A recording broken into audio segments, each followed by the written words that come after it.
In episode 5, Roman and Kendall go back into Waystar as the leaders this time. They're welcomed back in, they get the lay of the land, they get updates, which include one from their movie studio, and the big summer blockbuster isn't going so well. They're going to need reshoots, it's going to be expensive. But other than that, there's not much to report. The real focus is on this meeting with Matsson. They're going to the summer retreat in Norway, but they're surprised because they get an email from Matsson asking for everybody, all the big shots in the company. And this is kind of unconventional. They're trying to figure out exactly what it means, and Jerry points out that it's probably a cultural compatibility check. If Matsson's buying the company, he wants to know who he should retain. On the flip side, this is good news, though, because it means that he still wants the deal. So everybody gets on the plane heading to Norway, including Cousin Greg. Somehow he makes the trip. On the way there, Roman and Kendall are trying to go through the numbers to figure out what number they want to ask Matsson for. But Shiv is more preoccupied with this negative news story that's painting their father as nothing more than a figurehead. That Roman and Kendall were actually managing everything. And this was, of course, information that Hugo had planted to the press at the behest of Kendall, but Kendall plays dumb, actually calling Hugo into the room and saying, any news source that tries to defame our father, well, they're going to pay for it. In the front of the plane, most of the old guard is consumed with matching themselves up with who Matsson already has. So, for example, Carolina is the head of comms.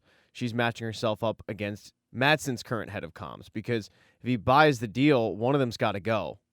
So there's a lot of nervous energy in this plane.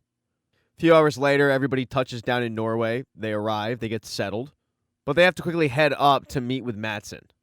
Carl wants to go over a plan, and Kendall points out, well, it's pretty simple what the plan is. Our stock price now is 144. Anything less is a disaster. Anything more than that is a success. On the way up the mountain, though, Roman gets a phone call from Connor. Connor's dealing with their father's funeral, and he's a little stressed out because Marcia wants to put their dad in a kilt, and Connor's completely against that. So he really just calls to get full autonomy on the matter. And considering Shiv, Roman, and Kendall are currently dealing with this Gojo deal, they are okay with Connor dealing with a dead guy. Shortly after hanging up, they arrive at the top of the mountain with Matsson, and only Roman and Kendall go in to negotiate with him. It doesn't take long for the negotiation to kick off. They explain to Matsson that while they want to do the deal, the previous valuation isn't exactly what they were thinking was fair. And Matsson is still interested in the deal, but what he's interested in is acquiring ATN as well, which wasn't a part of the original deal. Acquiring ATN would screw up their entire plans on buying Pierce and integrating it with ATN. So initially, neither Kendall or Roman want to even consider that. They can't quite figure out why Matsson would want it, and he doesn't really want to tell them. But he does give a very hefty price of $187 a share. Now, it would be a 50-50 split. 50 would be in stocks, and 50 would be in cash. But this deal is way too good to just ignore. Neither Kendall or Roman know what to say because it's such a good deal. But also, neither of them want to give up ATN. So what they end up telling Matsson is, we'll probably take it to the board, and we'll reconvene later. And when Kendall and Roman end up telling the old guard, a.k.a. Jerry, Carl, Frank, they're over the moon. I mean, they think this deal is a home run. They're really surprised that the two kids were able to go in there and get the bump that they did. But before they can officially go through it, they want to run some numbers. Also, they want to discuss it. As they walk down the mountain, Roman and Kendall are discussing the fact that they don't want to give up ATN. They want to do their dad's old deal. And that's when they run into Shiv, who heard a troubling rumor that ATN has an open line to Jared Mankin's campaign team. And that open line is dialed in on Editorial Morning Conference. Now, if this news were to leak, it blows any credibility that ATN had. Shiv kind of looks at Roman to figure out if he knew about it, and he claims that he doesn't and puts all the blame on Sid. They then fill Shiv in on the deal, and they ask her thoughts on it, and she's cool with selling ATN. But Roman points out that ATN was their dad's pride and joy. He died trying to keep it. They kind of go back and forth with the pros and the cons of this. They don't want to seem too desperate, but deep down, neither of them feel comfortable giving up ATN. And they feel like they can get this deal done without giving up ATN. Shiv, though, can't figure out exactly what the problem is. But she's so frustrated talking to her brother, she says, you know what, just get the deal done. A couple hours later, everybody, from Matsson's team to the Roy team, all have kind of a pig roast together. It's pretty awkward because neither side is really getting along because they're all kind of eyeing up each other. Tom decides to go have a seat with Matsson along with a couple other people from his company and just kind of chit-chat with them. And it's really, really awkward. When cousin Greg comes over to join the conversation, Matsson asks, who is this guy exactly? And Tom says, yeah, that's Logan's nephew. He's one of our cousins. Matsson kind of chuckles and says, wait, are you guys serious? There's more of them. He then starts speaking Swedish and then laughing amongst his employees. And Ken gets really upset. He comes to defense of Greg and tells Matsson, yeah, I'm getting sick of this. And Matsson apologizes, saying, well, we need to occupy ourselves because we're waiting for a counter from you. Kendall's pretty surprised that Matsson wants to do it right then and there, but Kendall, along with Shiv this time, and Roman sit down to renegotiate. And it gets a little heated. Matsson points out that their stock price recently fell after the news came out that Logan died. They pointed out that it went back up by day's end. They then point out that they're concerned about Matsson's ideas for ATN. Their whole deal is a 50-50 split, so if Matsson's vision for ATN ends up tanking, well, then the value of the deal tanks as well. They're not confident that Matsson really can understand the American media market. And Matsson jokes with Kendall, yeah, okay, tell me more, Volter guy. This company is nothing more than a parts shop. It's a good parts shop, but it's got a terrible brand. And when Kendall says, yeah, I gotta say, I think you're wrong on this one, Matsson quickly shoots back, yeah, well, I don't care what you say. You're a tribute band. I'm trying to make you guys rich. So as for the offer, it is what it is. The Roys then walk away from the negotiating table with a little bit to think about. Because of this, Kendall and Roman don't really go to the happy hour-ish event that they have that night. Shiv does, though. Matsson introduces her to Ebba, who's the head of communications. And then he decides to start picking Shiv's brain on the deal.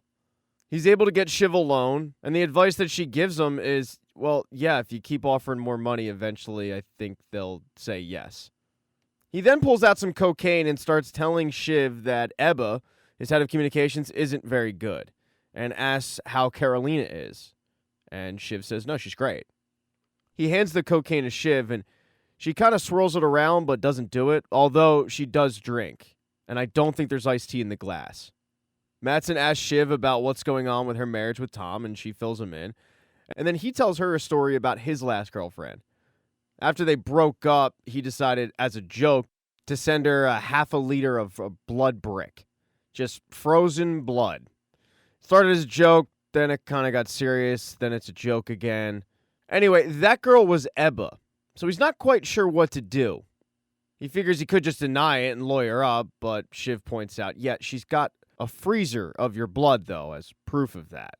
Shiv then starts giving him some PR 101 advice on how to handle this situation. But she also says, I could get Jerry to help you out with this as well. She's really good for this sort of thing. And Matsson enjoys talking to Shiv. But both Shiv and Matsson are unaware that not too far away, Roman and Kendall are discussing the deal, and Kendall decides, we should tank this thing. The more and more that Kendall thought about it, the more he liked Power. He convinces Roman that the company is better off in their hands than Matsson because Matsson doesn't know what the hell he's doing. So with Roman on board, they start planning on how to tank this thing and get Matsson to back off from the deal. Part one was having a reporter call up Greg and Greg tell this reporter that things aren't going well with the negotiations. Part two was setting up a screening of that summer blockbuster. The 3-hour, uncut, unedited version, which is absolute dog shit. So the next day, when Shiv wakes up and there's a news report about how the negotiations aren't going great, she's a little surprised at that, and neither Roman or Kendall fill her in on the fact that it was them. They do, however, ask what she was doing all night with Matsson, and she says, I was trying to get some information, and I do think that he wants ATN. I think he's going to go higher to get it. Now, though, it's in the hands of Roman and Kendall, who have to go up the mountain to talk to Matsson for what should be the final negotiations. When they get up there, the first thing they talk about is this summer blockbuster and how it's got to get recut and it's kind of a dog crap movie, but they can fix it. Matsson chuckles and says, guys, what is this? Are you trying to tank the deal? I mean, this news report today that we're not getting along, and Now you're telling me that your big summer movie is crap and needs to get fixed? Is this how you guys do business? Kendall says, no, that's not it at all. We just looking at the models, we think that there's more value here. But, we might need to slow it down. Roman jumps in and says, yeah, we just need to slow it down. We've got the election coming up and there'll be the transition. Matsson jumps in and cuts them both off and says, I'd prefer to do this with your dad. He was a prick, but he knew what he wanted. And the fact that Matsson called Logan a prick doesn't sit well with Roman. He takes offense to it. He then looks at Kendall and says, I need this deal done fast. But Kendall doubles down on the fact that they need to slow things down. This is a really big deal. And Matsson gets personal, saying that Logan would be disappointed if he saw his two boys right now messing this deal up. He then goes over in the corner to pee, and Roman just can't bite his tongue anymore. He walks up to Matsson, and he unloads on Matsson. He starts off by ripping Matsson for not giving them time on this deal after Logan died. He actually blames Matsson for their dad dying, saying that you forced our dad to come out here. It's on you. And then finishing it off with saying, we will never sell you this company. Oh, and also, I hate you. And if you tell anybody about this, I'll tell the board that it's a negotiating tactic. Is it? But no, it's really not. We're not selling to you. And Matsson says, oh, you just fucked yourself. Yeah, real good. Roman, though, has no regrets. And even when they get on the plane and head back to the States, he has no regrets about what he said to Matsson. But then they do get concerned when Frank gets a phone call from Matsson. Matsson's upped his offer to $192 a share. And everybody is pumped about this news. They look at Roman and Kendall as financial gods right now. They bumped them up $5 a share. I mean, they still have to run the numbers, but everybody on the plane is excited except Kendall and Roman. Because the negotiations were happening, the only people that knew about it were Roman and Kendall. Up until this point, nobody knew what happened on that mountain. But now, everybody knows that the offer is $192. And $192 is going to be really tough for the board to say no to. Matsson actually calls Shiv up and says, hey, take a picture of your brother's faces for me right now. And yeah, they look miserable. But then a few more faces in that plane get pretty miserable looking. Because Jerry gets an email of the kill list. The list from Gojo, if the deal goes through, on who gets severance packages. And it's pretty much everybody except Tom, Jerry, and Carolina. So Frank, Carl, Hugo, they're all gone. And they're not too happy about it. And maybe one of the reasons why Tom isn't gone is something that Shiv brings up to him privately. She starts talking to him about ATN, and he thinks he's going to be axed by her. But no, she actually does exactly what Logan would have done. She tells Tom, Sid's out. You're in charge now. Thank you so much for checking out this recap. Please consider subscribing to the channel and subscribing to my Patreon. Hit thumbs up if you liked it. Smash that thumbs down button if you thought it sucked. If you left a comment, I don't get back to you. I usually don't check the comments unless they're like a super comment. Also, if you don't see the next video up on the end screen, not to worry. It'll be up in a day or two.